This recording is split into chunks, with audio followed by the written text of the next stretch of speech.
घर के सैकड़ों ऐसे काम होते हैं जिनको सालों तक हम करते करते उन कामों के इतने अभ्यस्त हो जाते हैं कि सामने वाले को देखने में लगता है कि कितनी परफेक्ट तरीके से ये काम किया गया है या कितने सलीके से काम किया गया है। तो ये कुछ और नहीं होता दोस्तों, ये होता है अपना अनुभव, अपने काम करने के तरीके और धीरे धीरे उनमें बदलाव या फिर कुछ नया सीखने की चाह। तो आज के वीडियो में मैं भी आप सबके साथ में शेयर कर रही हूँ कुछ ऐसे ही अनुभव अपने जीवन के, जिनसे मैंने अपने घर के कामों को आसान बनाया है। जिससे घर के काम तो आसान हुए ही हैं, लेकिन एक काम का बर्डन जो हमेशा सर पर बना रहता है, अब वो नहीं बना रहता। तो उम्मीद करती हूँ आपके लिए भी ये हेल्पफुल रहेंगे। देखिए, एक बात तो हम सभी मानते हैं कि घर के काम कभी खत्म नहीं होते और इसीलिए हमें हर किसी काम के लिए इतना स्ट्रिक्ट नहीं होना चाहिए। पहले मैं ना स्ट्रिक्टली बहुत सारी चीज़ों को एक ही बार में करने की कोशिश करती थी। उससे क्या होता था ना कि कई बारी अपने शरीर को ज़्यादा नुकसान पहुंचाती थी। कभी ब्रेकफास्ट छूट जाता था, कभी लंच छूट जाता था, कभी कुछ काम छूट जाता था, कभी कहीं जाना आना छूट जाता था। तो अब ऐसी सिचुएशन मैंने ख़त्म करने के लिए क्या किया है, थोड़ा थोड़ा काम जो जिस टाइम दिखाई देता है ना वो उस टाइम कर लेती हूँ। मान लीजिए जैसे सफाई है, तो सफाई तो हमेशा डेली बेसिस पर हम करते ही हैं, लेकिन पहले क्या होता था कि पर्टिकुलर एक स्पेस को मैं सोचती थी कि आज पूरा बेडरूम साफ करना है तो उसमें 3-4 घंटे लग जाएंगे। लेकिन अभी मैं क्या करती हूँ, पर्टिकुलर कोई एक कॉर्नर चुन लिया, जैसे कि आज ये एरिया मैं साफ कर रही हूँ तो इसको साफ किया और कल को मैं इसी का कोई और कॉर्नर साफ कर लूंगी। इससे क्या हुआ कि टाइम कम लगा मुझे क्लीनिंग करने में और मेरा एक कॉर्नर भी क्लीन हो गया। मॉनसून सीजन में बाल झड़ना एक नॉर्मल सी प्रॉब्लम है, लेकिन इसे हम कुछ हद तक कम कर सकते हैं इस हेयर पैक के द्वारा। सोचा आप सबके साथ में शेयर करती हूँ, आपके भी काम में आएगा। तो इसके लिए मैंने क्या किया, 3 से 4 चम्मच मेथी को भिगो करके रख दिया था 3-4 घंटे के लिए, और 3 से 4 चम्मच ही मैंने लिए थे फ्लैक्स सीड्स। इसको मैंने आधा कप पानी में बॉईल कर लिया।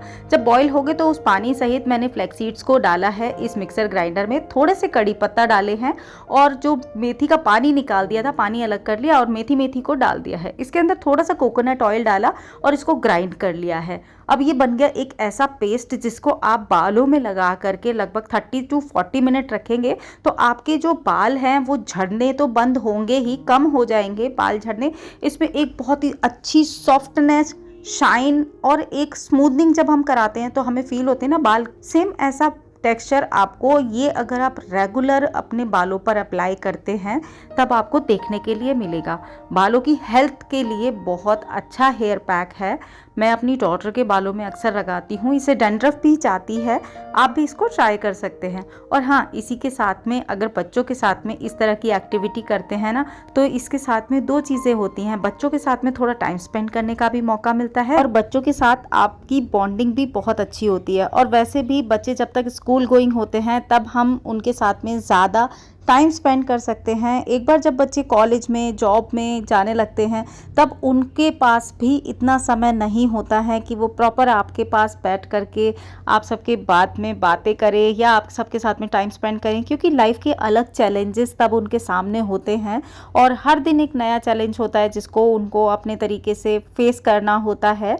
पहले की अपेक्षा अब ज़्यादा कोशिश करती हूँ कि अपनी बेटी के साथ में थोड़ा ज़्यादा टाइम स्पेंड कर सकूँ। अब एक होम मेकिंग की टिप, घर की छोटी छोटी सी चीज़ें कई बारी बहुत ज़्यादा समय ले देती हैं जब वो टाइम से मिलती नहीं हैं, तो उनको अच्छे से ऑर्गेनाइज रखने के लिए इस तरीके के छोटे छोटे से ऑर्गेनाइज़र बड़े काम में आते हैं। मैंने इस तरीके के काफ़ी सारे ऑर्गेनाइज़र लिए हैं जो डिफरेंट जगह पर मेरे काम में आते हैं। अब जैसे कि इस ऑर्गेनाइज़र में ना छोटे छोटे से स्पेस बना हुआ है, इसमें मैंने कलर वाइज सेग्रीगेटेड करके नेल पेंट लगाए हुए हैं, अपने सारे लिप बाम लगाए हुए हैं, छोटी छोटी टिक टैक या पेन्स रखी हैं और जो मेरे ज़रूरत की चीज़ें हैं इस तरीके से मैंने इनको स्टोर किया है। किचन में, वार्डरोब में, ड्रेसिंग टेबल में, हर जगह मेरे ये ऑर्गेनाइजर आपको मिल जाएंगे। मार्केट से टमाटो केचप खरीदते हैं तो उसमें बॉटल में भी आता है और इस तरीके से पाउच में भी आता है। बॉटल की जगह अगर आप पाउच वाला खरीदेंगे तो इसमें क्वांटिटी ज्यादा होती है, प्लस इसमें बहुत बार ऑफर वगैरह भी चल रहे होते हैं या फिर इसके प्राइस वगैरह कम होते हैं। तो कहने का मतलब ये है कि बॉटल की जगह अगर हम ये लेंगे तो ये हमें सस्ता पड़ेगा। और इसमें भी एक चीज और है कि जब भी हम स्कूल में बच्चों को केचप वगैरह देते हैं टिफिन में, तो अगर हम इस तरह के पाउचेस से पोर करके देते हैं किसी डब्बी वगैरह में, तो क्या होता है ना, आधे से ज्यादा तो वो डब्बी के अंदर ही लगा रह जाता है, आधे से ज्यादा उस पे चिपक जाता है और मतलब बाकी का वेस्ट होता है। तो इससे बचने के लिए इस तरीके के देखिए मैंने पाउच लेकर के रखे हुए हैं काफी सारे। मैं मंथली बेसिस पर मंगाती हूँ कुछ पाउच, तो इससे क्या होता है ना, ये एक पाउच आपने बच्चे को दे दिया या जरूरत के हिसाब से 1 या 2 पाउच जितने भी आपको जरूरत है उतने पाउच दे दिए हैं, तो ये थोड़े से सस्ते भी पड़ेंगे। इस तरीके से आपका केचप जो है वो प्रॉपर जितनी क्वांटिटी में आपको चाहिए उतना यूज होगा। चंपा का पौधा तो याद है ना, मैं दिल्ली से लेकर के आई थी। इसको आप प्रोपोगेट कर सकते हैं इस टाइम बरसात के मौसम में, क्योंकि अभी बरसातें शुरू हो गई हैं। जब मैं ये पौधा लेकर के आई थी ना, तो रिपोर्टिंग करते समय पता नहीं शायद वहां से लाते समय इसकी ये जो ब्रांच थी ना, ये कट गई थी थोड़ी सी यहाँ से। ये देखिए ये कट गई थी और काफी मतलब क्या कहते हैं, इसके ऊपर ना एक बड़ा सा वो निकला हुआ था स्टेम टाइप का, और वो कट गया था। मैंने क्या किया था, उसके ऊपर ना हल्दी लगा दी थी, आप देख भी रहे होंगे शायद पड़ा हुआ है निशान। उसके बाद से पानी तो मैं रेगुलर दे रही हूँ, केयर कर रही हूँ, और उसके बाद से ये देखिए बरसात में ये खुद ब खुद प्रोपोगेट हो गया है, एक पत्ता निकल आया है, देख करके बड़ा अच्छा लग रहा है।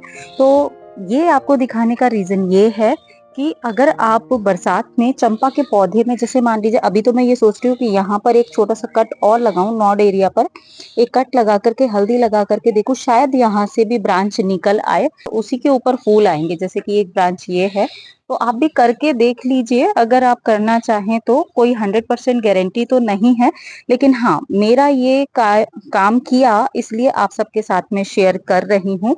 ये एक पत्ता निकला है, इसका मतलब ये और अच्छे से ग्रो करेगा।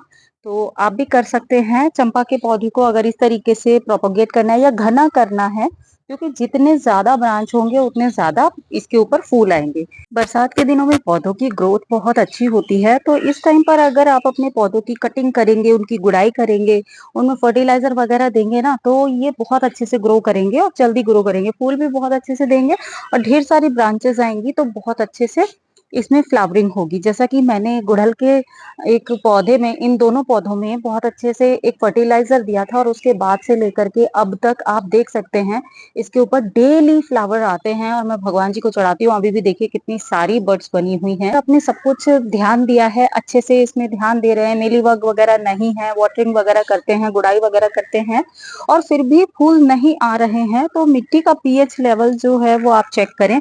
अगर आपके मिट्टी का पीएच लेवल ठीक नहीं है, तो उसको ठीक करने के लिए एक फर्टिलाइजर डाल रही हूँ, जिससे इसमें बहुत अच्छी ग्रोथ होती है और फ्लावरिंग भी बहुत अच्छे से आनी स्टार्ट हो जाएगी। फिटकरी का पानी, और इसको मैंने आपके साथ में ना लास्ट टाइम भी शेयर किया था। बस मैंने फिटकरी को इसमें काट कर मतलब तोड़ करके बिल्कुल चूरा बना करके घोल करके सवेरे रख दिया था, और अभी देखिए बिल्कुल ट्रांसपेरेंट हो रखा है, कहीं से भी कोई देखने में नहीं लगा सकता कि इसमें फिटकरी है। बस हाँ, पीने में इसका टेस्ट पता चलेगा। तो ये पानी अगर हम अपने पौधे में देंगे ना, तो हमारे पौधे में फ्लावरिंग बहुत अच्छी होगी, क्योंकि उसकी मिट्टी का जो पीएच लेवल है वो बैलेंस हो जाएगा। मैंने कई जगह देखा है, छोटे छोटे से गार्डन के लिए भी हम अक्सर गार्डनर रखते हैं। अगर आपको टाइम नहीं है तब रखेंगे तो वो तो एक अलग चीज़ है, अदरवाइज मैं हमेशा सजेस्ट करूँगी कि गार्डनिंग का काम जो होता है वो अगर आप खुद करते हैं तो ये एक बहुत ही अच्छा स्ट्रेस बस्टर का काम करता है। साथ ही साथ आपके पौधों की केयर आपसे अच्छी कोई और नहीं कर सकता। इसके साथ साथ आपकी थोड़ी सी मनी सेव भी हो रही है, तो उसमें क्या बुराई है ना। आजकल के लाइफस्टाइल में जहां हमारी फिजिकल एक्टिविटी बहुत कम हो गई है, ऐसे में गार्डनिंग एक बहुत अच्छा ऑप्शन है खुद को फिट रखने के। अक्सर जब भी हम लॉन्ड्री का काम करते हैं तो कपड़ों को सेग्रीगेट कर करके वॉश करते हैं, जैसे कि वाइट कपड़े अलग होते हैं या हैवी कपड़े अलग वॉश करते हैं, लेकिन उसमें फिर भी हम अपने जितने भी फुटमैट होते हैं उनको वॉश नहीं करते। लेकिन अगर आप इसको मशीन में वॉश करना चाहें तो बिल्कुल बेफिक्र होकर के कर सकते हैं। मैं भी अपनी फुल ऑटोमेटिक वॉशिंग मशीन में सालों से अपने फुटमैट अच्छे से वॉश करती हूँ और ये इसमें कोई भी प्रॉब्लम नहीं होती। आज भी मैंने किए थे, लेकिन हाँ, इनको कपड़ों के साथ में वॉश नहीं करा जाता, अलग से इनको सारे फुटमैट्स को मैं वॉश कर देती हूँ। बिल्कुल अच्छे से साफ़ हो जाते हैं, काफ़ी टाइम कंज्यूम होने से भी बचता है, और मशीन में भी ऐसी कोई कोई कभी दिक्कत नहीं आई है।